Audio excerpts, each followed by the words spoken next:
नमस्कार शेतकरी बंधूंनो, आज आपल्याकडे डॉक्टर बाळकृष्ण महादेव जमदग्नी हे आले आहेत. ऊसात तर त्यांचा हातखंडच आहे, परंतु सोयाबीनवर सुद्धा त्यांचं काम आहे. तर एकरी 20 क्विंटल सोयाबीन कसं काढायचं याविषयी ते मार्गदर्शन करणार आहेत. जमदग्नी सर, नमस्कार. नमस्कार.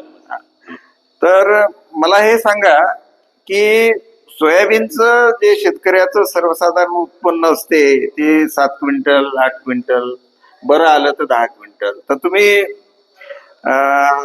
20 क्विंटल उत्पन्न सोयाबीनचं सहज काढून येऊ शकते किंवा आपण काढू शकतो असं तुम्ही नमूद केलं तुमच्या प्रस्तावामध्ये, तुमच्या भाषणामध्ये तुम्ही सांगता. तर ते महत्वाचे मुद्दे सांगा की कसं 20 क्विंटल काढायचं उत्पन्न, महत्वाचे मुद्दे सांगा तुम्ही. मी सुरुवातीला अत्यंत महत्वाचं म्हणजे सोयाबीनच का घेतलं. मी ऊसाच्या शास्त्रामुळे नावाला गेलो. ऊसावरती घेतलं तर जमिनीची हे कमी होत असते आणि ऊसाचं उत्पादन कमी होत असतं. त्याला फेल पाटाचं चांगलं कडधान्याचं एखादं पीक पाहिजे. त्यातलं कोणतं घ्यायचं? मी तर कडधान्याचं शास्त्रज्ञ आहे, हरभरा, तूर, माझे. पण सोयाबीन का स्वीकारलं? एक महत्वाचा मुद्दा सांगून ठेवून पुढे जातो. असं आहे, आपल्या देशानं कधी नव्हे इतकी क्रांती केली आहे की आपल्याला 357 मिलियन दशलक्ष धान्य पिकवलं यंदाच्या वर्षी. कधी पूर्ण नाही आता नाही. एवढं सगळं असून आपल्याकडे फक्त सोयाबीनची आपल्या तेलबियांची कमतरता आहे. वी प्रोड्यूस म्हणजे आपण फक्त 35% आपण निर्माण करतो आणि बाकी सगळं 65% आपल्याला घ्यायला लागतं. आणि ही जबाबदारी अशी आली की आपण निर्माण केलं पाहिजे सोयाबीन तेलबियामध्ये सोयाबीन, भुईमूग, सनफ्लॉवर किंवा अशी मोहरी 4-5 महत्वाची पिकं आहेत. सोयाबीनचं वैशिष्ट्य काय आहे की म्हणजे हायली प्रोटीन, 40% प्रोटीन, 20% ते कुठल्याही ब्रह्मदेवाशिवाय दुसरं कोण निर्माण करण्यासाठी असं मला वाटतंय. मोठी निर्मिती आहे आणि त्याचं उत्पादन आपल्या देशामध्ये फार कमी आहे. एकरी 3.5 क्विंटल देशात आहे. आपल्या महाराष्ट्राचं एकरी 5 क्विंटल आहे. मराठवाड्यात जास्ती आहे आणि ते कमी जास्त होतं. मग ते कसं वाढवायचं हा मी थोडा विचार केला. एक पिकाला ऊसाला फेरपालटीचं पीक म्हणून घेतलं आहे आणि ते कसं व्हायचं याचे मग परत 4 मुद्दे आले की 4 मुद्द्यामध्ये संजीवकांचा वापर करून उत्पादन वाढवणे, त्याला सोया संजीवनी असं नाम दिलंय. ते ऊसाचं संजीवनी आहे. जसं ऊसामध्ये तुम्ही ऊस संजीवनी हे तंत्र विकसित केलं, तसं सोयाबीन मध्ये सोया संजीवनी हे तंत्र तुम्ही सांगता. तर ते काय आहे ते सांगा थोडं. त्याच्यामध्ये सगळ्यात महत्वाचं म्हणजे बियाणं चांगलं पाहिजे, शुद्ध बियाणं, उगवणारं बियाणं पाहिजे, चांगल्या जाती, भेसळीचं बियाणं नको. म्हणून कृषी विद्यापीठात निर्माण बियाणे घ्यायची, स्टँडर्ड आहे ती तपासायची, त्याचं बीज उगवण तपासायची. हा झाला भाग. दुसरी पेरणीची वेळ केव्हा पेरायचा हा महत्वाचा आहे.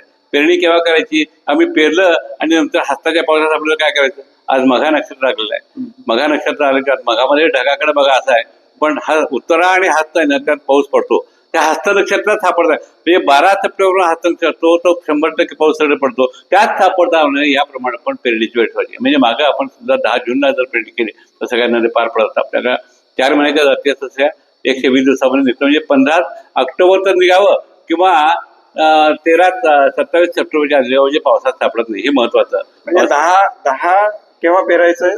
साधारण जून मध्ये जूनच्या पहिल्या आठवड्यात पेरायचं. पाण्याची सोय असेल तर 25 मे पासून करा. म्हणजे 25 मे पासून सुरुवात करायची आणि जूनच्या पहिल्या आठवड्यात म्हणजे 8-10 जून पर्यंत ते संपून टाकायचं. 10 जुलै पर्यंत पेरायला चालते.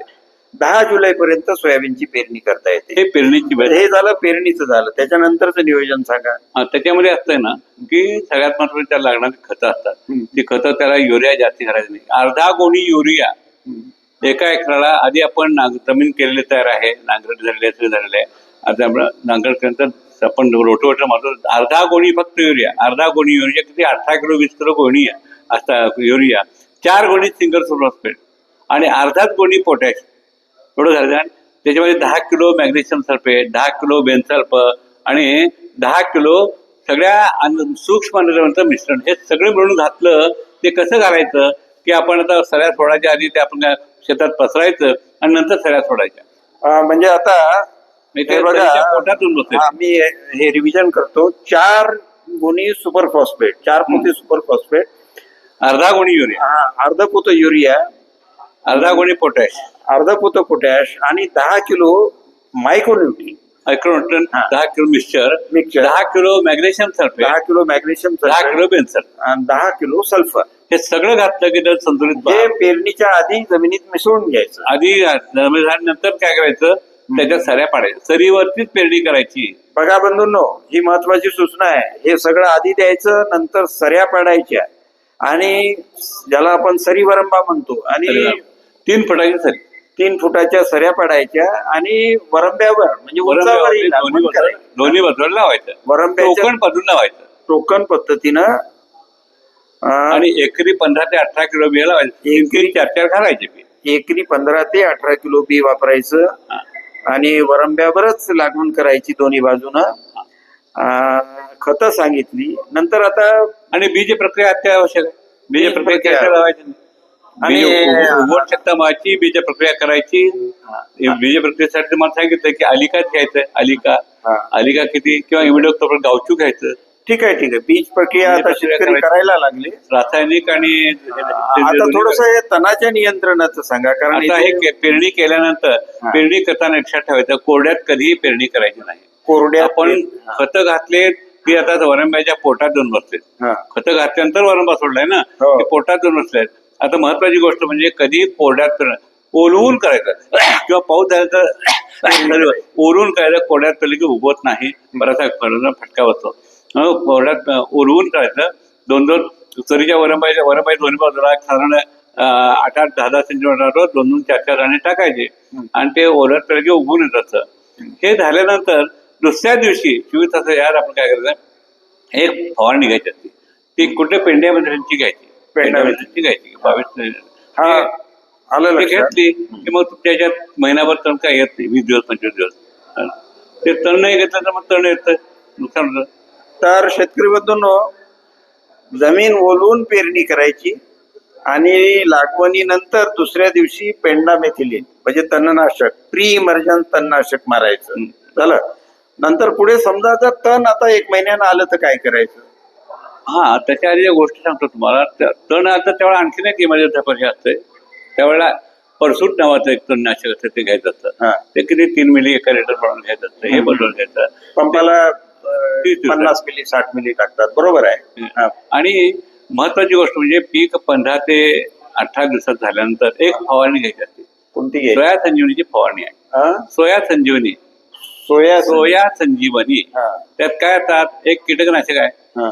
अलिका घ्यायचं पहिल्यांदा. अलिका किती 10 लिटरला 6 मिली किंवा 15 लिटर 6 मिली एवढं पुरतं अलिका. ते दोन्ही काय होतं की अंतरंगाने बाह्य असं स्पर्शजन्य करतं आणि अलिका घ्यायचं. जोडीला 22-3 नावाचा फंजिसाईड घ्यायचा. कारण या सोयाबीन पावसाळी पीक असताना तेवढा त्याच्यावरती तांबेरा येण्याचं असतं, रोग येण्याचं असतं. म्हणून एक कीडनाशक घ्यायचं, एक फंजिसाईड घ्यायची, एक न्यूट्रिएंट घ्यायचं 19-19-19. ते किती 1 लिटर पाण्याला 7 ग्रॅम. म्हणजे ही 15-20 दिवसाच्या दरम्यानची 15 ते 18. 15 ते 18. आणि त्याच्यावर काय होत असतं, तो चक्री भुंगा येत असतो, स्टेम होतो आणि मग पहिल्यापासून ते माना टाकतात आणि मग लोक म्हणतात मरायला काय करावं बॅण, ते घ्यायला. आणि एक आता ह्याच्यावरती एक हार्मोन घ्यायचं असतं, त्याचं नाव आहे किंवा IBA 4 उसार IBA 10 PPM आणि 40 PPM 6BA. म्हणजे या फवारणीमध्ये IBA आणि 6BA, IBA 10 PPM, 6BA 40 PPM. त्याला काय होत असतं, बाजूचे अंकुर भरपूर अंकुर येतात आणि एक इन्सेक्टिसाइड, एक फंगिसाइड आणि एक न्यूट्रिएंट आणि एक न्यूट्रिएंट आणि 19-19 सांगितलं तुम्ही. 19-19 हे न्यूट्रिएंट, ही फवारणी घ्यायची. आता याच्यानंतर तर आता काही करायचं. त्याच्यानंतर 20 दिवसांनी, याच्यानंतर 15 ते 20 दिवसांनी म्हणजे 15 दिवसात 35 ते 40 दिवस काय असतो सोयाबीन मध्ये प्री फ्लॉवरिंग. त्यावेळी 40 वर्षी फुलं येणारच त्याच्यावरती, कुठली जाते फुलं जाणते. पण त्याच्यावर फुलं येणार म्हटलं, कळे येणार म्हटलं, सगळे किडे रोगे टपलेले असतात आणि आक्रमण करता आपलं नुकसान असतात. म्हणून त्यावेळेला एक महत्वाची असते, त्यावेळेला एक घ्यायचं की प्रोफेक्स सुपर नावाचं घ्यायचं. प्रोफेक्स सुपर किती 1.5 मिली 2 मिली जास्ती होते, 1.5 मिली घ्यायचं. 1 लिटर पण 1.5 मिली प्रोफेक्स सुपर घ्यायचं. आणि रोको नावाचं फंजिसाईड घ्यायचं. रोको एक फंगिसाइड, एक इन्सेक्टिसाइड आणि पण हीच घ्यायची, दुसरी घेऊ नका. कोणती घ्यायची ते पण महत्वाचं आहे. रोको म्हणजे प्री फ्लॉवरिंग एक फवारणी घ्यायची. का घ्यायची? कारण का घ्यायचं, त्यावेळेला अंडी, अळी, पोषा या 3 अवस्था असतात. ते मारणारा फक्त एक चांगला म्हणजे प्रोफेक्ट सुपर आहे. हा, ठीक ते अंडी मरतात, अळी मरतात, हे झालं. आणि ह्या वेळेला काय असतं, इथं आता कॅल्शियमची गरज असते. परत कॅल्शियम नायट्रेटची फवारणी घ्यायची असती. 1 लिटर पाण्याला 7 ग्रॅम प्रमाणे कॅल्शियम नायट्रेट फवारणी घ्यायची असती. दुसरी फवारणी आहे. आणि त्याच्या जोडीला एक महत्वाचं म्हणजे अत्यंत महत्वाचं संजीवक असतं. ते संजीवक कुठं घ्यायचं तर मेथिक क्वाड क्लोराईड बाजारामध्ये धरणाचा चमत्कार नावानं मिळतं. ह्या सगळ्यांची किती फवारणी मिली केली. घ्यायचं? हा? चमत्कार किती 2 मिली एका लिटर घ्यायचं. हा, तर आता प्री फ्लावरिंग स्टेजला सरांनी महत्वाची फवारणी सांगितली. मेपिकॉट क्लोराईड घ्यायचं लिटरला 2 मिली.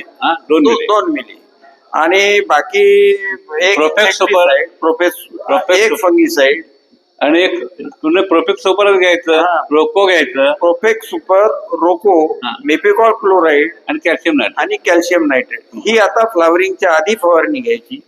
35 आता ते फ्लावरिंग 40. आली 35 ते 40. ते ब्लँकेट आहे तिथं. हा. नंतर याच्यानंतर पण ह्याचा परिणाम काय होतो, याच्यामुळे भरपूर फुलं येतात. बरं, कांद्या बारक्या होतात. एरवी काय सोयाबीन पाचा वाटत कमरेवढा मोठा होतो. आपल्याला मोठा नकोय, आपल्याला खुला ठेवायचा येतो. वाढ मर्यादित करायची. फांद्या बारक्या, भरपूर पानं होतात काळीवर. आणि मुळं जे असतात ते चौफेर पसरतात. आपल्या वरमावणी जी खतं करतात ते ऍब्सॉर्ब करून घेत असतात. त्यामुळं बंदिस्त वाढ असते. फुलं भरपूर होतात. त्याचं रोपात शेंगार होतं.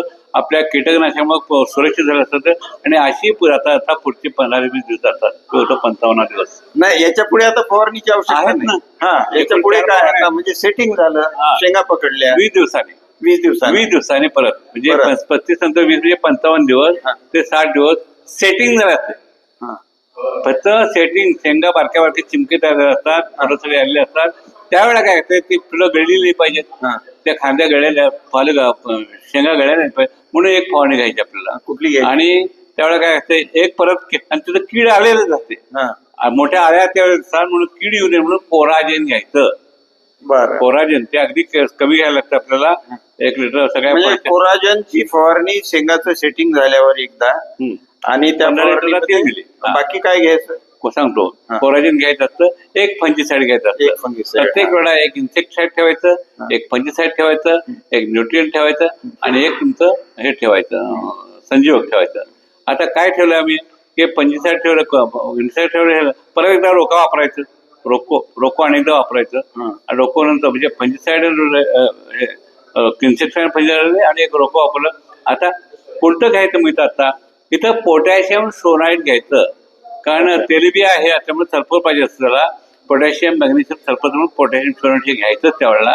ते घेतात ते किती 1 लिटरला 7 ग्रॅम हे पकावर ठरलेला आहे प्रॉब्लेम. आणि ह्याच वेळेला एक ठेवायचं की झिंक ठेवायचं. झिंक सिलेटेड झिंक का ठेवायचं त्यातनं ऑक्सिजन निर्माण होत असतात. ते फुलगळ थांबवत असतं म्हणून झिंक सिलेटेड घ्यायचं. 1 लिटर पाण्याला 2 ग्रॅम ठेवायचं.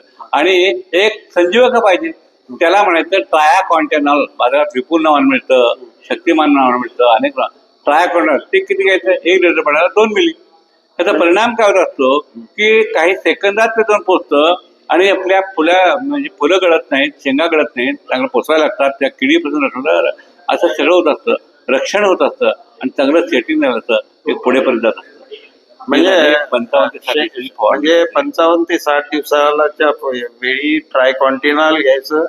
नंतर मेपिकॉट आता नाही ट्रायकॉन्टिनॉल आणि बाकी पोटॅशियम सोनाईट घ्यायचं, एक कोराजेन घ्यायचं, कोराजेन, एक रोको घ्यायचं, पोटॅशियम सोनाईट घ्यायचं, सिलेटेड झिंक घ्यायचं आणि तिसरं म्हणजे ट्रायकॉन्टिनॉल घ्यायचं. आता एवढं झाल्यानंतर भरपूर राहिलेले शेंगा टेकलेले असतात, गळत नाहीत, कीड येत नाही, रोग येत नाही.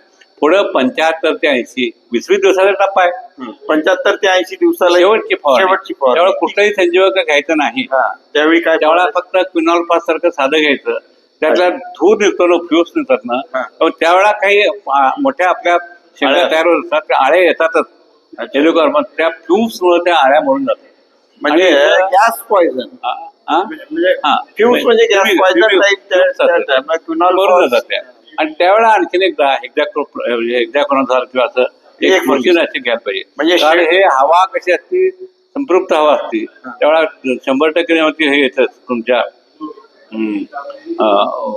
बुरशी येत असते म्हणून म्हणजे ही शेवटची फवारणी घ्यायचं नाही. म्हणजे एक फंगीसाइड घ्यायचं. कॉन्टाप एक फंगीसाईड एक आणि एक इन्सेक्टिसाइडची शेवटच्या आणि स्टेजला आता संजीवक नाही घ्यायचं, पोटॅशियम नायट्रेट 13-0-45 फवारणी टाकायचं. ते काय घ्यायचं, हा. 13-0 जोडीला बोरान 13-0-45 ते 7 ग्रॅम एका लिटरला आणि बोरान 2 ग्रॅम एका लिटरला घ्यायचं. ते काय करतं दोन्ही, की दोन्ही म्हणून काय पानामध्ये तळलेलं अन्न असतं ते वाहून येतं शेंगेकडे, तर सगळे दाणे टपोरे होतात, शेंगा तट होतात आणि त्याला एक प्रकारचा चमक आलेला असते आणि सगळी शेंगा टेकलेल्या आहेत, रोगप्रतिकार नाही आहे आणि आपलं एकरी सहज निघून जाते 20 क्विंटल.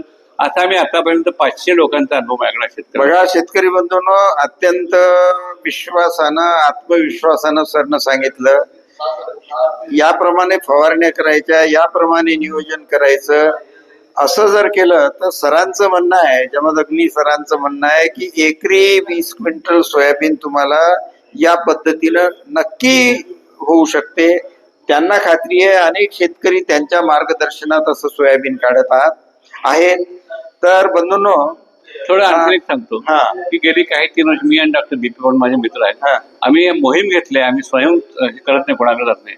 जवळ 1000 शेतकऱ्यांकडून पोहोचलोय, 1000 शेतकऱ्यांचे पण करतोय. काही ठिकाणी प्रतिकूल परिस्थिती आहे, काही ठिकाणी पाऊस जास्ती असतो, काही नसतो. अशाच आहे, जिथं पाणी जास्ती आलंय नदी पुढे तिथंच 13-13 क्विंटल आलेलं उत्पन्न इथं शेतकऱ्याला येतो आणि जिथं नॉर्मल आहे तिथं 20-22-23 क्विंटल पर्यंत गेलेलं आहे. आणि अगदी पाणी नसेल, अगदी खडकाळ जमीन असेल ते सुद्धा 18 क्विंटल आलेलं आहे. कोणत्या देणाऱ्या फवारण्या इतके काम करत असतात. 18 क्विंटल 18 क्विंटल म्हणजे अत्यंत, म्हणजे हलक्या जमिनीत सुद्धा 18 क्विंटल होय. आणि उच्चांक 22-23 क्विंटल. तर बंधूंनो, अत्यंत मोलाची माहिती सरांनी दिली. सगळ्यांच्या वतीनं, तुमच्या वतीनं मी सरांना धन्यवाद देतो. धन्यवाद सर. नमस्कार. धन्यवाद खूप शेतकरी. खूप धन्यवाद.